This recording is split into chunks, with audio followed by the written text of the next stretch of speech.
There's just nothing like the taste of victory. And I think we all know what victory tastes like this week. You are Locked On Utes, your daily podcast on the Utah Utes. Part of the Locked On Podcast Network. Your team every day.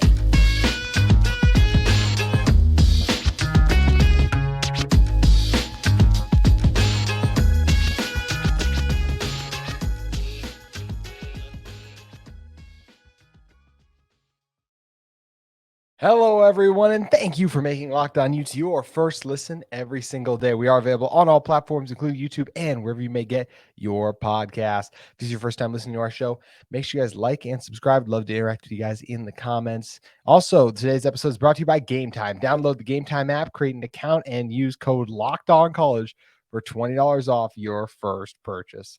My name is JT Wistcill, former intern inside the University of Utah Athletic Department. And on today's show, we're talking about the game. How great is it to have football back? And how great was it just to watch Utah football go out and take care of business against the Gators? 24-11. Utah got off to a great start, scoring a touchdown in the first three quarters. And just what a performance. I mean, it was just a masterclass defensively overall for the game. Yes, there was some garbage time. Did you guys know Florida got up to 300 passing yards? It was actually 330 passing yards for the game. That's one of those numbers that was like, that kind of surprised me just because so much of that felt like it was kind of in more garbage-ish time. Yes, is there like the slim chance you can make the comeback if everything falls your way? Sure, but at the same time, it wasn't a reflection of their ability to move the ball throughout the game. This is a Gators team that had 3 points going into the fourth quarter. And you got to give a lot of credit to Morgan Scalley and the Utah defense for that. We'll dive into them more in a second. But once it's just Bryson Barnes, Nate Johnson, Kyle Whittingham, just so many people you could highlight for their performance. And that's what we're going to do throughout this show. And, I think the one thing just in the lead up to this, there was a lot of hype and just everything, Gators fans, there's all kinds of stuff just that goes into these games, overreactions, everything. It's just funny to look back on how many Gators fans would bring up like, you guys couldn't beat us last year and we're even better this year. So many Gators fans making that claim with such an unproven team for how they play together.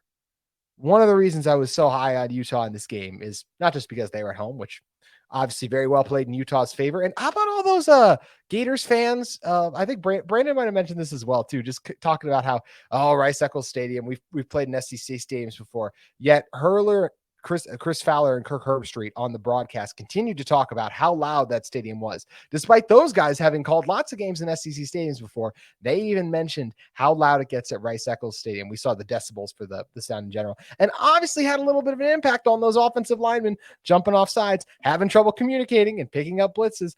I'd say it got pretty loud in there as well, and having a new offensive line, that definitely kind of factored into things as well with all the issues and miscues they had up front. And miscues is kind of the name of the game for the Gators. And another thing about all the Florida guys, like, how are you going to beat us this year? You couldn't even beat us last year.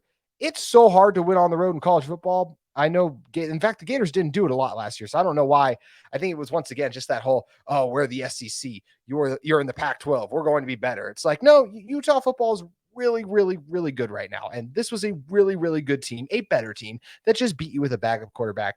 I got tagged in tweets throughout the day about you can't blame it on the Utah defense you can't blame it on Cam Rising missing the game for why you're going to lose, because your defense is going to give up 30 points at home, something we said wasn't going to happen. If you look at all the stats for Utah football, they don't give up 30 unless it's to the Heisman Trophy winner the last couple of years. And sure enough, Utah did really well against Graham Mertz, forced him into an interception. And how uncomfortable did he look out there all game long? Just didn't look right, didn't look settled in. And that was another one of my points. And so much of this, it was focused on, Florida's receiver should be better. Florida's quarterback situation. Mertz should be better at throwing the ball. Yeah, Mertz threw for more yards than Richardson in this game. Who had a better game between Anthony Richardson in the first game last year or Graham Mertz in this game? That's not even close. That's where if you're just going to go, technically one more passing yards. No. Richardson, the plays he made with his legs especially, and a couple timely throws too, those are the things in the moments. The stats don't tell the whole story there, because it's about when you make those plays in the heat of the moment in the game, and Anthony Richardson made those plays last year. Graham Mertz was in his first start on the road. Offensive line did not play well. This is not like, this loss is on Graham Mertz. This is a bad Florida Gators loss. It's obviously a bad Billy Napier loss. I still think the hot seat stuff is a little overrated for him, just because once again, I feel like Florida fans feel like, oh, this is it's a bad loss in terms of on paper. Yes, you lost to two backup quarterbacks. Those backup quarterbacks looked really good in this game, though. We'll talk about them a little bit more in the second segment, but this is not a bad loss to go into Utah. It's hard. No one's won at Utah in like 5 years. It's 2018. So this notion, I think that some Gators fans are going to have like, this is a terrible loss. This can't happen. Like, there's a reason you guys stayed in Florida for the past 30 years when it came to non-conference games. Really hard to go on the road into another environment and win. It's what happened to Utah last year where they lost against Florida, and it's what happened this year when Utah was able to beat Florida.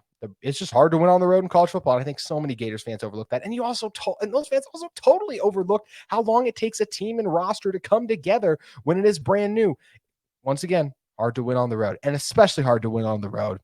Let's start talking about it. When the Utah defense is playing to this level, how about Morgan Scalley tonight? What a game plan and what a performance that his guys were able to execute. Even down Junior Tafuna, Samote Peppa, Karene Reed got hurt early. We saw Leavani Demooney step up. We know how good Cole Bishop is. He was dominant in this one. 11 tackles, 9 of those solo, 1 sack, 1 tackles for loss. Mentioned how good Demooney was coming in.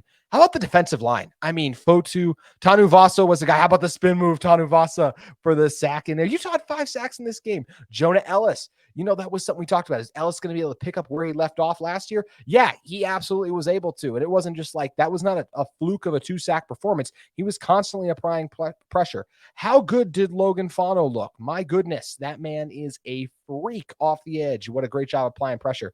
Van Fillinger made some plays. Connor O'Toole didn't play in this one either. So just another guy that Utah was down defensive line-wise. Aliki Vaimahi, I thought, did a good job. The Utah defensive tackles, especially, I think they're the most underrated aspect in this, in Utah's ability to stop the Gators' rushing attack. What was it, 298 yards on the ground last year? And in this one, Florida ended up with, let's see, how many rushing yards? They gave him 13 because you have all the negative yards that Mertz ended up with. Etienne had 25. We heard a lot about Johnson. I was nervous about Johnson. I thought he'd have a big game. He had 3 carries for 6 yards. Like, the job the Utah front seven did after getting pushed around by those Gators last year to stand up Florida's offensive line, which those are some big guys, even though they're playing together. New situation, new chemistry, all that stuff you got to build and form. That's a Florida Gators offensive line with a lot of really big bodies on it. And Utah stood them up and made plays and constantly clogged rushing lanes. And just as Utah defense made tackles and made plays. We talked about, like, Demooney had to play more because Reed was out. We talked about Demooney's ability to play the inside linebacker position at a higher level coming in his first game. We thought he'd be able to do it better than a Mahmoud Diabate, who got more acclimated to it as the season went along. And that ended up being the case here too. So big performance by Lander Barton too. Overall, the coverage was really good downfield. There were a couple coverage sacks, I thought, and just in general, credit the Gators. They did make a couple plays late in the game when it was still a game. Like I said, not the garbage time stuff, but I also thought Sione Vaki had a really good game overall. How about him notching an interception? I could talk about this Utah defense all day. I mean, what a performance. Whenever you have backup quarterbacks playing, as a defense, I think a lot of these guys are probably thinking, hey, this game's on us. You got to be that much better because you don't have the guy who's won back-to-back Pac-12 championships. You have Bryson Barnes and Nate Johnson, who are very good, played very well, but just not the proven commodities that Cam Rising is, and the level of play that Cam plays is obviously higher. It's why he's the starter. And the defense stepped up. They met the challenge and then some. What a great performance by this Utah defense. And once again, what a job by all of you guys in Rice-Eccles Stadium. The Must does a great job, but honestly, it's everyone in Rice-Eccles Stadium. I've been in that stadium. That place gets rocking.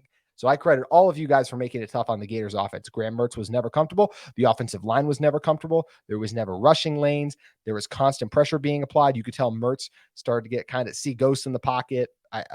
Just in general, just got panicked in the pocket. You could just tell he was not comfortable because he was getting beat up a little bit. And just a great job by this Utah team. Did Florida shoot themselves in the foot? Absolutely. Did Utah also put them in some tough positions by how, number one, the crowd and just in general, how physical and how well this Utah defense played? 1,000%. So great performance by this Utah defense. And we'll talk about them a little bit more when we go with game MVPs, but let's talk about Bryson Barnes and Nate Johnson. We're going to be doing that in just one moment. But first, I want to talk to you guys about our great friends at Gametime. Buying tickets to your favorite events shouldn't be stressful. Gametime is the fast and easy way to buy tickets for all sports, music, comedy, and theater near you. They have killer deals on last-minute tickets and bring their best price guaranteed so you can stop stressing over tickets and start getting hyped for the fun you'll have. Just like all of you obviously had a great time at Rice-Eccles Stadium watching that performance. by the Utes. And if you are feeling the momentum, you think, hey, I want to go down to the Baylor game, or, I just want some tickets to the Weber game or any game at any point this season, that's where Gametime has you covered. They have flash deals on last-minute tickets. It's easy to find and buy tickets of every kind.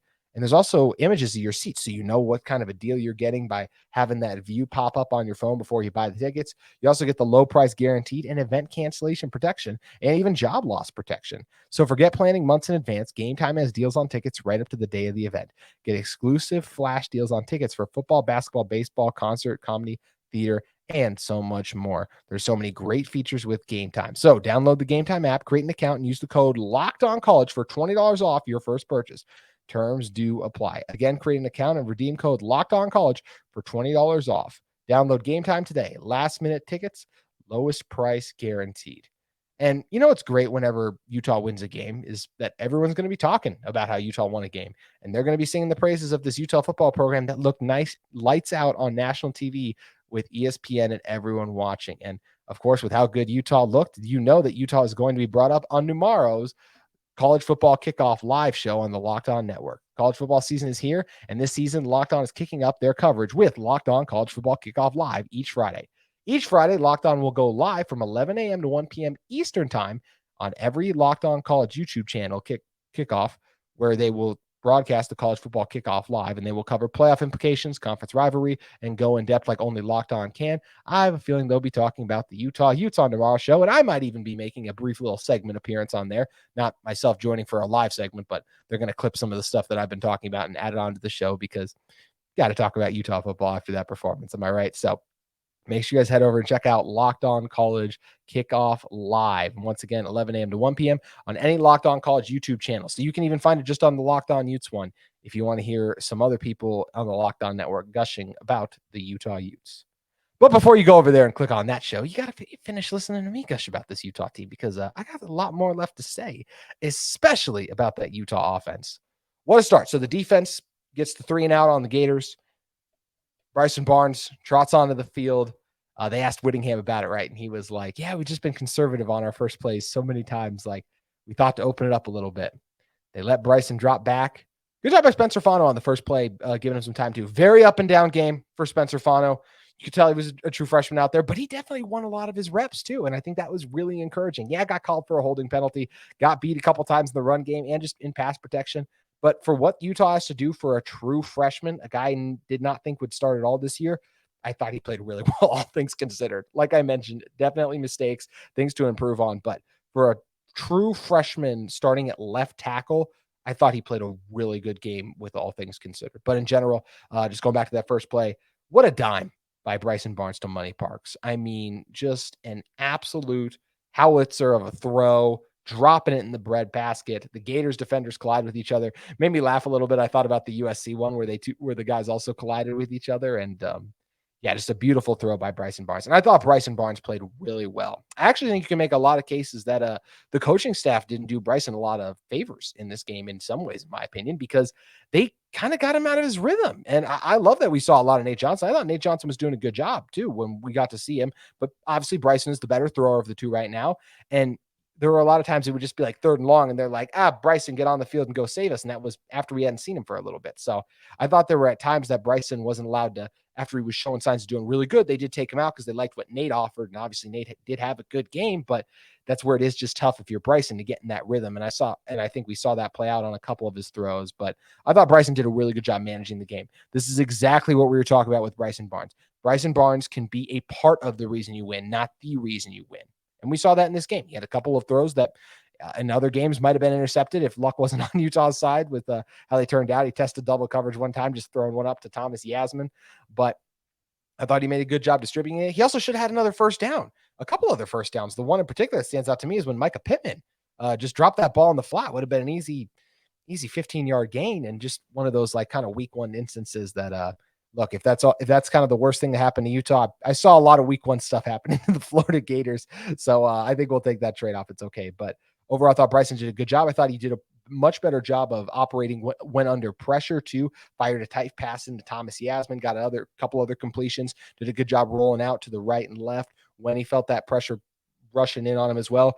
Utah didn't give up a sack in this game. Huge credit to the offensive line. How about Jaron Kump at center, too? I thought he played exceptionally well, and you just didn't hear his name called in general. And we know it's Satawa, Keaton, and Michael. I thought Mokafisi was pretty good tonight, too. And obviously Keaton and Satawa were I thought really good, too. So just a really strong performance by this Utah offensive line to be able to run the ball in key situations. Utah did not dominate on the ground, but they ran the ball in key situations when they needed to and just were able to control the line of scrimmage really on both sides of the ball. It's a credit to this Utah offensive and defensive line. But yeah, very impressed with Bryson. I thought he did a really good job managing the game, made a number of nice throws. And as I said, I think they took him out of his rhythm a little bit. But I can't fault the coaches too much for taking it out of his rhythm because Nate Johnson, wow. Just once again, just like when he runs, they showed the thing on ESPN, he's on the treadmill, got up to 22 miles per hour and made some nice throws too. His, one of the first, I think it was the very first drive we saw Nate on was when he had that slant he threw over the middle of the field. And it was a tight window he had to fit it in. You got it to, I want to say it was Mikey Matthews at that point, and it set up it was either third, I think it was 3rd and 9, and that set up the 4th and short that Utah punted on. And then, speaking of miscues, how about the Gators having 2 number 3s on the field at the same time? That is like a lot of stuff happens in week 1 where you're just like, week 1, false starts, we'll clean it up. That was like, oh my gosh. Like if that happens on a high school team, you are irate. Like that is no bueno. But anyways, but Nate made some nice throws in there too. But look, the reason Nate's on the field right now is because of his legs, because he is one of the best runners of the football when it pertains to quarterbacks, honestly, possible. I think in college football, I think he's that good of an athlete.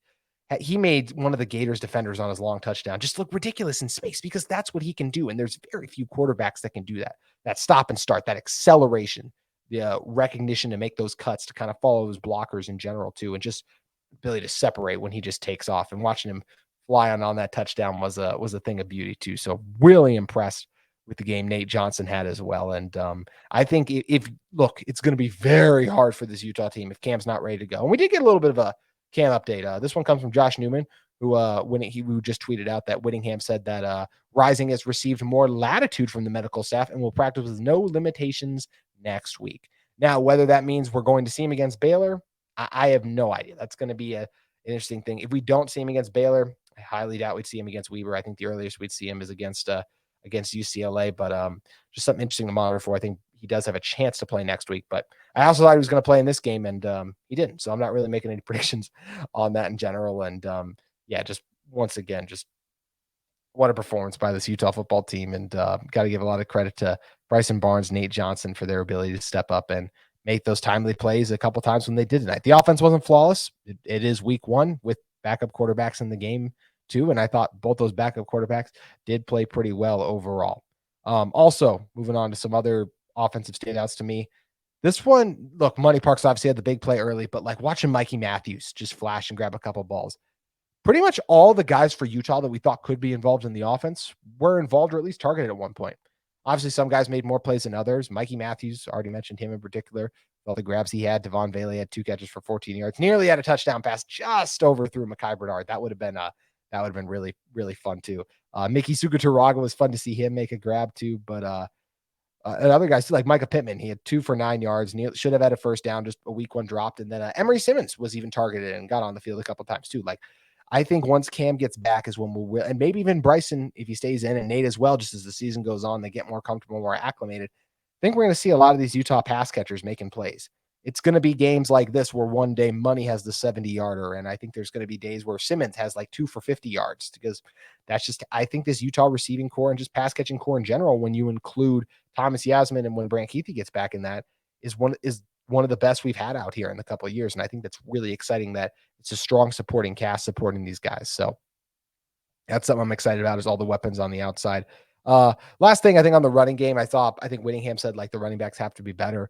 That was, look, obviously Mekhi played pretty good, I thought, but I understand what he's saying about Jaquindon. On Jaquindon's runs though, just watching them, I just didn't feel like I was like, oh, that's Jaquindon missing a hole. Like I'm not. It's hard to tell that in real time always, but I think that was just a situation where, credit the Gators, they obviously did do a good job defensively at times. And I think Jaquindon, Jalen, and Mekhi, even more so than they did tonight, we'll see those guys get going later on in the season, because still a lot of big bodies up front for that Florida defensive line. And I don't think they're going to be easy to run on this year. And I just think it's a credit to Utah for how they made them look in a lot of ways. But yes, and a great game plan by Andy Ludwig too. I thought he did a masterful job of designing everything up and just putting his players in position to succeed in general. Like I said, maybe if I think that Bryson should have gotten maybe a little bit longer of stints just because of how well he was throwing it. But I also thought Nate Johnson played a good game. So I didn't have a huge issue with them going to Nate. I just think in my opinion, they did kind of do Bryson a little bit of a disservice by getting him out of his rhythm. And I thought Kirk Herbstreit did a really good job noticing that. And how great was it to have just Herbstreit and Fowler on the call for a Utah football season opener against the Florida Gators? Like, that's just something that's a fun sentence to say. And as Kyle Whittingham mentioned, speaks to the ascension this Utah program is currently on. So just another really exciting thing there.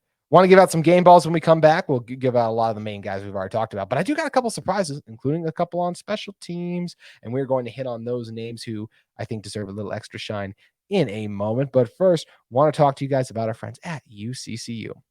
Learn and Earn, the UCCU mobile banking app that pays your entire family to learn about money. Kids looks to parents to become more financially literate. Parents don't always know the answers. Learn and Earn breaks down financial topics into fun, bite-sized educational games like quizzes and trivia.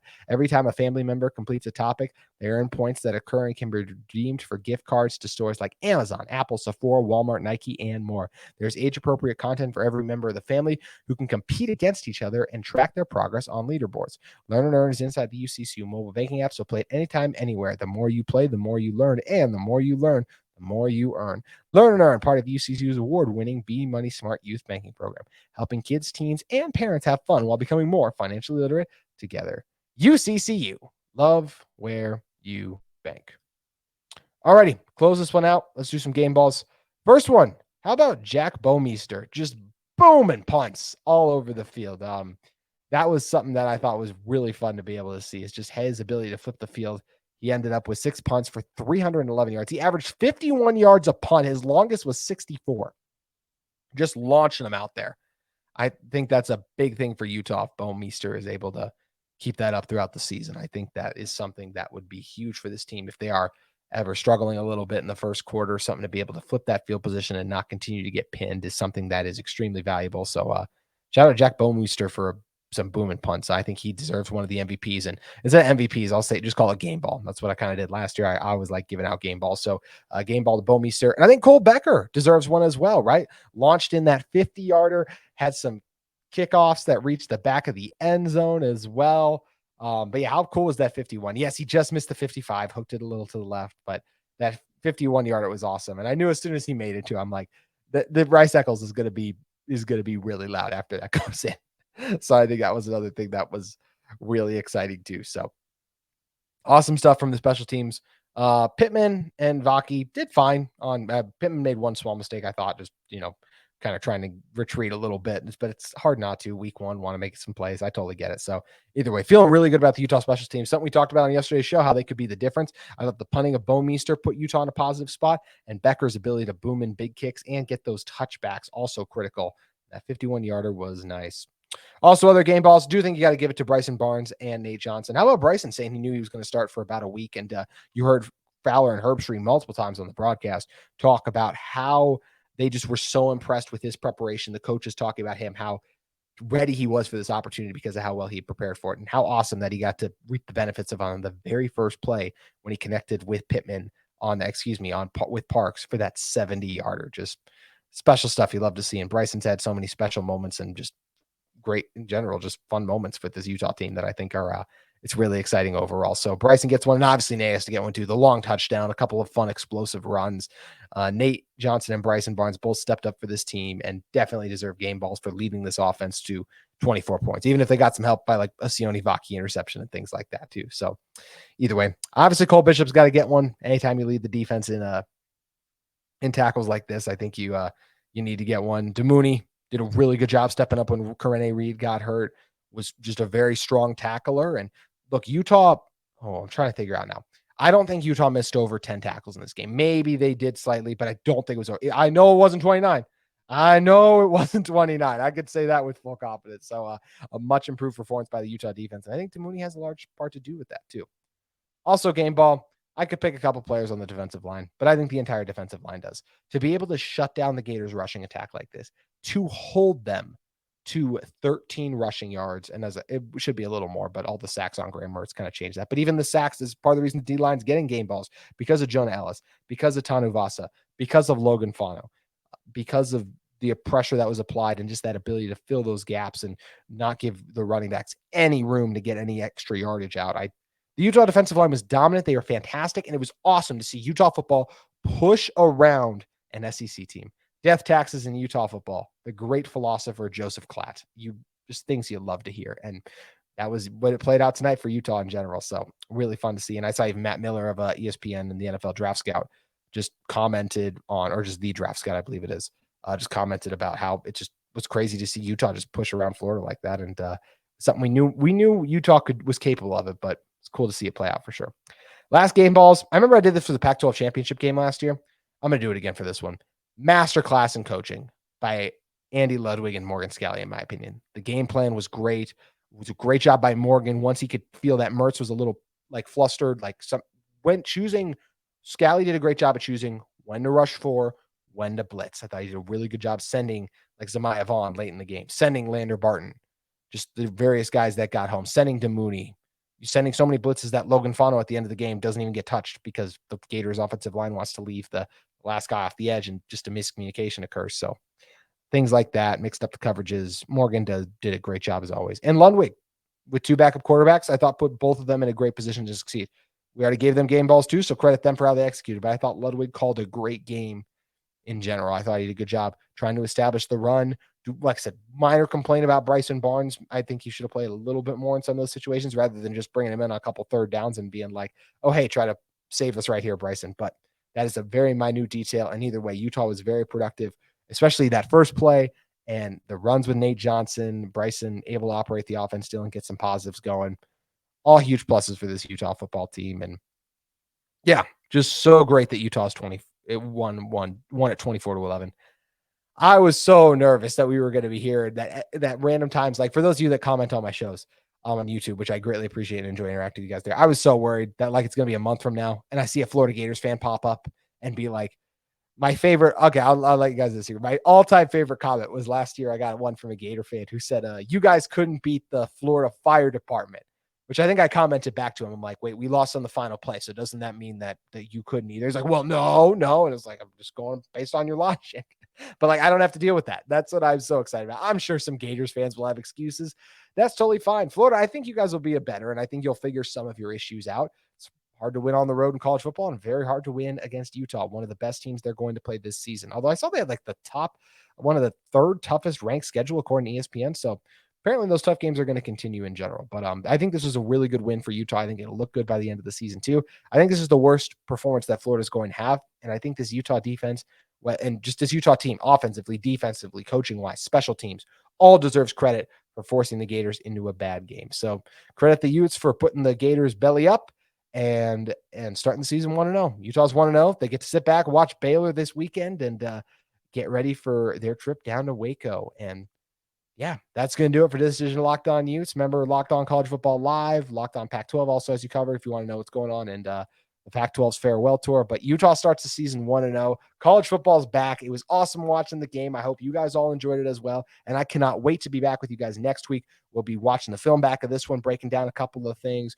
reacting to the news and everything.